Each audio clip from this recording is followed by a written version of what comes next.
Hi friends, இன்னைக்கு September 23 திங்கட்கிழமை. இந்த வாரம் முழுக்க உங்களுக்கு நல்ல வாரமாக அமைய என்னுடைய வாழ்த்துக்கள். இன்னைக்கு பாக்யலட்சுமி சீரியலில் என்ன நடக்குதுன்னு சொல்லிட்டு பார்க்கலாம். இனியா வந்து காலேஜில் இருக்காங்க. ஃப்ரெண்ட்ஸ் எல்லார்ட்டையும் சொல்கிறாங்க எல்லாருமே நல்லா ப்ராக்டிஸ் பண்ணிட்டு வாங்க அப்படின்னு சொல்லிட்டு இருக்கும்போது எழில் வந்து வராரு.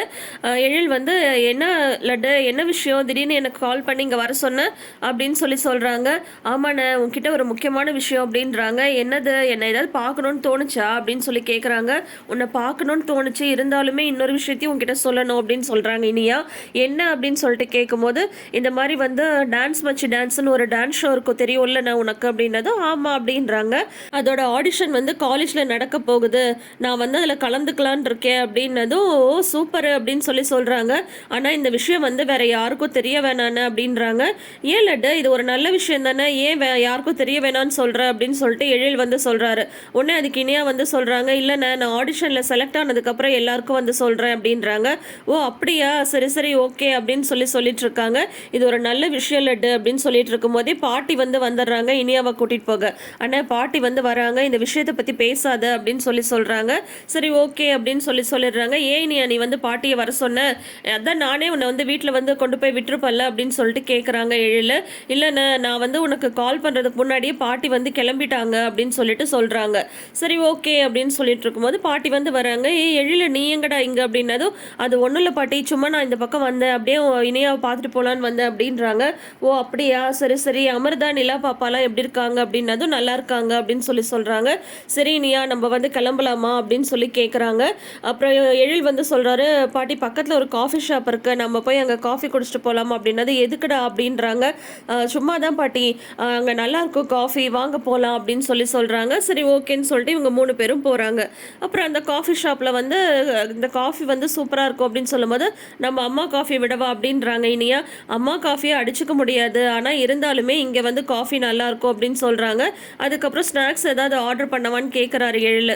உடனே எழில் வந்து சொல்கிறாரு, உங்களுக்கு சாண்ட்விச் சொல்லவா பாட்டி, உங்களுக்கு தான் ரொம்ப பிடிக்கும்ல அப்படின்னதும், சாண்ட்விச் வந்து உங்கள் தாத்தாக்கு தாண்டா ரொம்ப பிடிக்கும் அப்படின்னு சொல்கிறாங்க. உடனே எழிலுக்கு ரொம்ப ஒரு மாதிரி ஆயிடுது. அப்புறம் வந்து இனியாவுக்கு வந்து பன்னீர் பஃப் ஆர்டர் பண்ணிவிட்டு, அதுக்கப்புறம் சரி உங்களுக்கு கட்லெட் சொல்லவா அப்படின்றாங்க. இல்லை இல்லை, எனக்கு வந்து சாண்ட்விச்சே சொல்லு அப்படின்னு சொல்கிறாங்க. சரின்ட்டு ஆர்டர் பண்ணதுக்கப்புறம், இல்லை பாட்டி உங்களுக்கு சாண்ட்விட்சை வந்து சொன்னால் உங்களுக்கு ஏதாவது கஷ்டமாக இருக்குமான்னு சொல்லிட்டு தான் அப்படின்றாங்க. என்ன இப்போது சாண்ட்விச் சாப்பிட்றத விட்டால் மட்டும் உங்கள் தாத்தாவோட ஞாபகம் எனக்கு வந்து இல்லாமல் போயிடுமா, அதெல்லாம் எப்போவுமே என் மனசை விட்டு போகாது, இருந்துகிட்டே தான் இருக்கும் அப்படின்னு சொல்கிறாங்க. அப்போ எழில் வந்து சொல்கிறாங்க, தாத்தா இறந்ததுலேருந்து நீங்கள் இந்த மாதிரி மீண்டு வருவீங்கன்னு நான் நினைக்கவே இல்லை பாட்டி. ஏன்னா வந்து நீங்கள் என்ன பண்ண போகிறீங்க அப்படின்னு சொல்லிட்டு நான் ரொம்ப அதை பற்றியே தான் யோசிச்சுட்டு இருந்தேன். ஆனால் இப்போ நீங்கள் அதுலேருந்து கொஞ்சம் கொஞ்சமாக வெளியில் வந்திருக்கிறது வந்து எனக்கு ரொம்ப ஒரு மாதிரி ஆறுதலாக இருக்குது அப்படின்றாங்க எழில். உடனே வந்து பாட்டி வந்து சொல்கிறாங்க, வெளியில் வந்து தானே ஆகணும், தாத்தா இறந்ததுலேருந்து என்னால் மீளவே முடியாத ஒரு இதுதான். ஆனால் வந்து பாக்யாக்காக தான் நான் இந்த மாதிரி வந்து வந்ததே. ஏன்னு சொல்லி பார்த்தா வீட்டில் வந்து இனியா இருக்கா, இனியாவோட காலேஜை வந்து அவள் பார்க்கணும், செழியன் இருக்கான், அடுத்தது ஜெனிக்கு வந்து குழந்தை பிறக்க போகுது, ஒரு குழந்தை வேற இருக்குது, இது எல்லாத்தையும் பாக்யா தானே பார்க்கணும். நான் வந்து உட்காந்துட்டு அழுதுட்டு இருந்தேன்னா பாக்யாவும் உட்காந்துடுவா, அவள் வந்து ஓட முடியாது. அதனால் அவளுக்காக தான் நான் இதுலேருந்தே வந்து வெளியில் வர ஆரம்பித்தேன். அவள் வந்து நான் யதார்த்தமாக இருந்தால் தான் அவள் கொஞ்சம் கொஞ்சமாக அவளோட வேலையை வந்து பார்க்க ஆரம்பிப்பா. நான் உட்காந்தா அந்த வீடே வந்து உட்காந்துடும். எப்போவுமே உங்கள் தாத்தா வந்து அந்த வீடு சந்தோஷமாக இருக்கணும்னு மட்டும்தான் நினைப்பாரு. இப்போ நான் அழுதுட்டு உட்காந்துட்டு இருக்கிறதுனால எல்லாரும் வருத்தப்பட்டுட்டு இருந்தா அதுக்கப்புறம் அவர் என்கிட்ட வந்து கோச்சிப்பாரு. அதனால் இத்தனை நாள் உங்கள் தாத்தா எப்படி இந்த வீட்டை சந்தோஷமாக வச்சுட்டு இருக்கணும்னு நினச்சாரோ அந்த பொறுப்பு இப்போ என் கையில் இருக்குது, எல்லாரையும் நானுமே சந்தோஷமாக வச்சுக்கணும் அப்படின்னு சொல்லிட்டு பாட்டி வந்து சொல்லிட்டு இருக்காங்க. சரி, அப்புறம் உனக்கு அந்த வீடெல்லாம் செட் ஆகிடுச்சா, பக்கத்துலலாம் கடல்லாம் இருக்கா அப்படின்னு சொல்லிட்டு கேட்குறாங்க. கடல்லாம் இருக்குது பாட்டி, ஒன்றும் பிரச்சனை இல்லை அப்படின்றாங்க. சரி பார்த்து பத்திரமா இரு அப்படின்னு சொல்கிறாங்க பாட்டி. அப்புறம் இங்கே வீட்டுக்கு வந்து வராங்க. வந்தால் பாக்யா வந்து கிச்சனில் வந்து இருக்காங்க, பாட்டி உட்காந்துட்டு இருக்காங்க. ஜெனி வந்து பாட்டிக்கு டேப்லெட்ஸ் கொண்டு வந்து தராங்க. கரெக்டான டேப்லெட்ஸ் தானம்மா அப்படின்னது. ஆமாம், ப்ரிஸ்கிரிப்ஷன் பாட்டு தான் எடுத்துகிட்டு வந்தேன் அப்படின்றாங்க ஜெனி. அதுக்கப்புறம் பார்த்தீங்கன்னா பாக்யாவுக்கு வந்து ஒரு ஃபோன் கால் வருது. சரி ஓகே, நாளைக்கு காலையில் 10 மணிக்கு வந்துடுங்க அப்படின்னு சொல்கிறாங்க. ரெஸ்டாரண்ட்க்கு வந்துடுங்க அப்படின்னதும் உடனே செல்வி வந்து கேட்குறாங்க, யாருக்கா, யார் நாளைக்கு 10 மணிக்கு ரெஸ்டாரண்ட் வரப்போகிறா அப்படின்னதும், இல்லை நம்ம வந்து இந்த மாதிரி செஃப் வேணும்னு சொல்லிட்டு ஆடு கொடுத்துருந்தோம்ல, அந்த ஆடை பார்த்துட்டு தான் கால் பண்ணுறாங்க அப்படின்றாங்க. உடனே பாட்டி வந்து கேட்குறாங்க, செஃப்பா எதுக்கு பாக்யா அப்படின்னு சொல்லி கேட்குறாங்க. இல்லை ரெஸ்டாரண்ட் ஆரம்பித்த நாள்லேருந்து நானே தான் வந்து சமையல்லாம் சூப்பர்விஷன் பண்ணிட்டு இருந்தேன். எனக்கு என்னமோ கிச்சன்லேயே நின்றுட்டு இருக்கிற மாதிரி இருக்குது. சரி ஓகேன்னு ஒரு செஃப்பை வந்து நம்ம வந்து அப்பாயிண்ட் பண்ணிட்டா அவர் வந்து கொஞ்சம் அதெல்லாம் வந்து பார்த்துப்பாங்கல்ல, அப்போ நான் வந்து இங்கே ஃபேமிலி கூட கொஞ்சம் டைம் ஸ்பெண்ட் பண்ணலாம்ல அப்படின்னு சொல்லி சொல்கிறாங்க.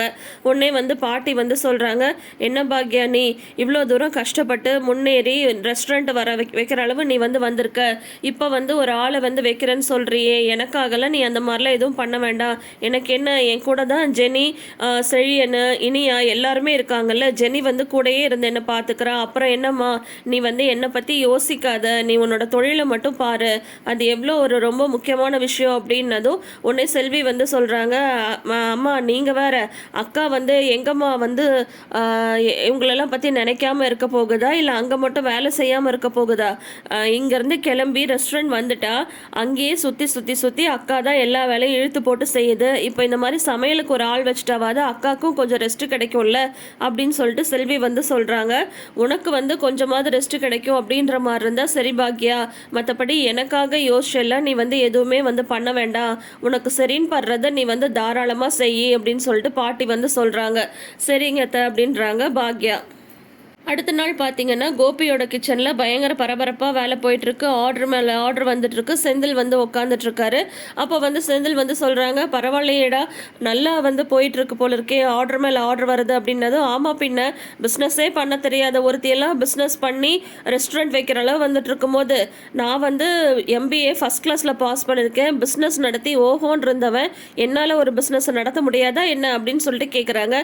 என்னடா மறுபடியும் பாக்யா பற்றி யோசிக்க ஆரம்பிச்சிட்டியா, நீ ஏன்டா வந்து அவங்கள பற்றியே யோசிச்சுட்டு இருக்க, அவங்க பாட்டுக்கே அவங்களோட வேலையெல்லாம் முன்னேறி போயிட்டே இருக்காங்க, நீ எதுக்கு அவங்கள பற்றி யோசிக்கிற, உன்னோடதை மட்டும் கவனி அப்படின்னதும், என்னது முன்னேறி போயிட்டே இருக்காளா, என்ன சொல்கிற நீ அப்படின்னதும், இவர் சும்மா இல்லாமல் செந்தில் வந்து அவரோட மொபைலை வந்து பாக்யா கொடுத்துருக்குற ஆடை வந்து காட்டுறாங்க.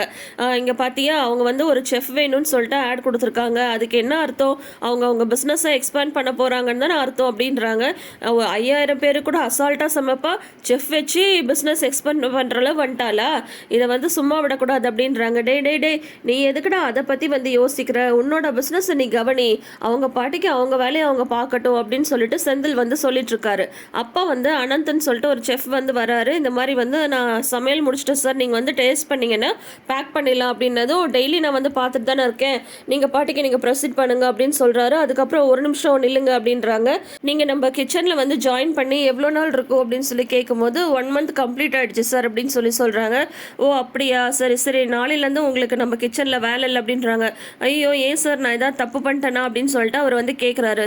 சச்சா அப்படியெல்லாம் ஒன்றும் கிடையாது, நம்மளோட கிச்சனில் வேலை இல்லைன்னு தானே சொன்னேன், வேறு ஒரு ரெஸ்டாரண்ட்டில் வேலை இருக்குது அதுதான் அப்படின்றாங்க. இல்லை நீங்கள் சொல்கிறது வந்து எனக்கு புரியல அப்படின்னதும், செந்தில் அந்த ஆடை காட்டு அப்படின்றாங்க. இந்த ஆடை பாருங்க அப்படின்னு சொல்லி சொல்கிறாங்க.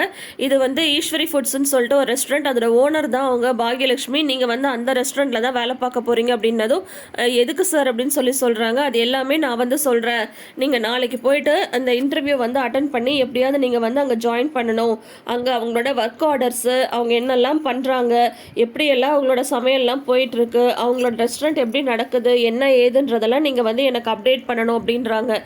ஃபஸ்ட்டு வந்து அவர் வந்து மறுக்கிறாரு, எதுக்கு சார் அதெல்லாம் வேணாம் சார் அப்படின்னு சொல்லிட்டு சொல்கிறாரு. உடனே கோபி வந்து சொல்கிறாங்க, அதோ பாருங்கள், நீங்கள் அந்த ரெஸ்டாரண்ட்டில் வேலை பார்த்தாலுமே அங்கே எவ்வளோ சேலரி தராங்களோ அதை விட டபுள் சேலரி நான் உங்களுக்கு கொடுக்குறேன், என்னோட ரெப்ரசன்டேட்டிவாக நீங்கள் வந்து அந்த ரெஸ்டாரண்ட்டில் போய் வேலை பார்க்கணும், அங்கே நடக்கிறதெல்லாம் எனக்கு அப்டேட் பண்ணும், ஓகேவா, இதை பற்றி டீட்டெயில்டாக நான் வந்து ஈவினிங் வந்து உங்ககிட்ட பேசுகிறேன் அப்படின்னு சொல்லி சொல்கிறாங்க. அவருமே சரின்னு சொல்லிடுறாரு. உடனே செந்தில் வந்து டே கோபி என்னடா நீ பண்ணிகிட்ருக்க, எதுக்குடா இதெல்லாம் வந்து பண்ணுற அப்படின்னதும், பின்ன என்னடா அவள் பாட்டிக்கு அவள் பிஸ்னஸில் முன்னேறி போயிட்டு இருந்தா நான் பார்த்துட்டு வந்து சும்மா இருக்கணுமா, நான் சொன்னல என் குடும்பத்துலேருந்து எங்கள் அம்மா பசங்க எல்லாத்தையும் அவட்ட வந்து பிரித்து அவளை தனி மரமாக நடு ரோட்டில் நிற்க வைக்கணும்னு சொல்லிட்டு, அதுக்கான ஆரம்ப புள்ளி தான்டா இது, கிடையாது. அதுக்கான செக்கை தான் இப்போ நான் வந்து வச்சுருக்கேன். அவள் பிஸ்னஸில் என்ன நடக்குது ஏது நடக்குதுன்னு எனக்கு தெரியணும். பிஸ்னஸ் வந்து நல்லா நடக்கிறதுனால தானே அவள் வந்து ஆணவத்தில் ஆடிட்டுருக்கா. முதல்ல வந்து அதை அழிக்கணும். அவளை வந்து நடுத்தெருவுக்கு நிற்க வைக்கிறதுக்கு நான் வந்து என்ன வேணால் பண்ணுவேன் அப்படின்னு சொல்கிறாங்க. உடனே செந்தில் வந்து சொல்கிறாங்க, நீ இப்படியெல்லாம் இந்தளவு யோசிப்பேன்னு தெரிஞ்சிருந்தா நான் அந்த ஆடியே உன்கிட்ட காட்டியே இருக்க மாட்டேன். என்னடா இந்த மாதிரி இறங்கிட்ட அப்படின்னு சொல்கிறாங்க. அந்த பாக்யாவை வந்து அழிக்கிறதுக்காக இந்த அளவு இல்லை, இதை விட தர லோக்கலு கூட நான் இறங்கி வந்து வேலை செய்வேன். அவளை வந்து அழிக்கிறதுக்கான முதல் படியை நான் எடுத்து வச்சுட்டேன். அவளை வந்துட்டு தனி மரமாக நிற்க வச்சு நடு ரோட்டில் நான் வந்து அலைய வைக்கல. என் பேர் கோபி இல்லை, கண்டிப்பாக அதை செஞ்சே தீருவேன் அப்படின்னு சொல்லிட்டு அவ்வளோ வன்மத்தை அவ்வளோ ஒரு வெறுப்பை வந்து பாக்யா மேலே வச்சுட்டு இப்போ வந்து ஒரு ஸ்பையை வந்து அங்கே அனுப்புகிறாங்க ரெஸ்டாரண்ட்டுக்கு. இதை வந்து பாக்யா கண்டுபிடிச்சிடுறாங்களா என்னன்னு சொல்லிட்டு நம்ம வெயிட் பண்ணி தான் பார்க்கணும். ஆனால் இப்போ வந்து பார்த்தீங்கன்னா பாக்யாவோட பிஸ்னஸ்க்கு ஒரு பெரிய பிரச்சனை தரதுக்காக இந்த மாதிரி ஒரு வேலையை செஞ்சுருக்காரு கோபி. என்ன நடக்குது அப்படின்னு சொல்லிட்டு வெயிட் பண்ணி பார்க்கலாம். தொடர்ந்து எபிசோட்ஸ்க்கு நம்ம சேனலை சப்ஸ்கிரைப் பண்ணி வச்சுக்கோங்க. நோட்டிஃபிகேஷன் பெல் ஐக்கானில் ஆல் சிம்பிள் கிளிக் பண்ணிக்கோங்க. தேங்க்யூ.